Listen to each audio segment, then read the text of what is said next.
اللهم صل وسلم وبارك عليك يا حبيبي يا رسول الله. عاملين ايه يا احلى متابعين في الدنيا؟ مساء الفل والحب والياسمين على عيونكم الحلوين. العيد خلص بقى والاجازه عدت على خير وسلامه، كل سنه وانتم طيبين، عقبال العيد الجاي يا رب. وده يا جماعة يزنة القلب بيقول لكم ما تنسوش اللايك. طبعا العيد عدى على خير وسلامة، عقبال يا رب كل أيامنا. كانت على طول ماما تقولي الأيام، طول الأيام ما بتعدي عليكي اليوم بيعدي عليكي حلو وبخير وبسلامة، ده بيبقى عيد.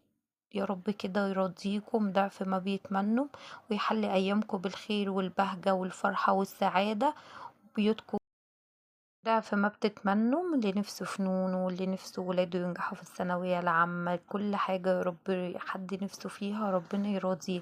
طبعا في العيد انا ما كنتش موجودة في البيت، علشان كده ما صورتش فيديوهات خالص. وانا راجعة بقى جبت تشكيلة حلوة كده من الفاكهة، قلت بقى ما بدهاش كده ندلع بقى الولاد، اخدنا الاجازة بقى والجو ايه حر بقى، نعمل كوكتيل كده يحلي الايام بتاعتنا دي، ويبقى حاجة ساقعة وحلوة كده ترطب على الجو اللي احنا فيه.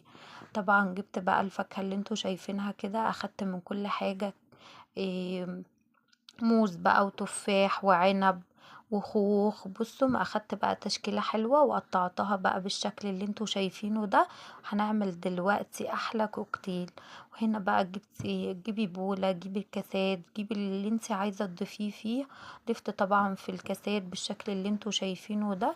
طبعا كان معايا الفاكهة عنب، تفاح وموز وخوخ. وبصوا حطوا اللي موجود عندكم. دلوقتي بقى هعمل للكوكتيل عصير خطير بجد بجد، نقل الكوكتيل في حتة تانية، طعمه حلو قوي. ممكن تعملي الكوكتيل ده بأي نوع فاكهة عندك، مش شرط اللي يعني جميع الفاكهة اللي انا حطاها الموجود عندك اعملي بيه، ما توقفيش نفسك على حاجة. طبعا جبت الشفشق وضفت فيه مانجا كانت متفرزة عندي. طبعا المانجا دي هعملها باللبن، كانت خطيرة. سامعين طبعا صوت يزون بيقول لكم ما تنسوش اللايك. طبعا ضفت المانجا، وهضيف طبعا السكر على حسب الرغبة. انا هعمل المانجا دي زي ما قلت لكم باللبن، هضيف لبن وهضيف فانيليا. بجد كانت خطيرة، جربوا الوصفة دي بجد مش هتندموا. طبعا ضفت السكر وضفت اللبن وضفت المية.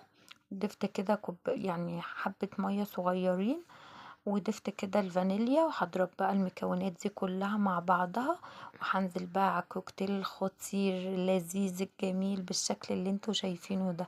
بجد كان طعمه في حتة تانية، كان حلو قوي. يا رب تكونوا استفدتوا من الفيديو. زي ما قلت لكم حاجة حلوة بقى تطري علينا في الأيام الحر دي، وهي حاجة لذيذة كده وفي نفس الوقت مغذية للولاد.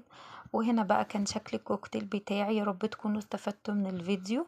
ما تنسوش اللايك والشير وتفعلوا الجرس عشان ينزل لكم كل جديد من فيديوهاتي، أحلى متابعين في الدنيا. وهنا بقى كان عندي شوكولاتة شوكليت شيبس، ضفتها كده على الوش. بصوا الجمال عدى الكلام بجد.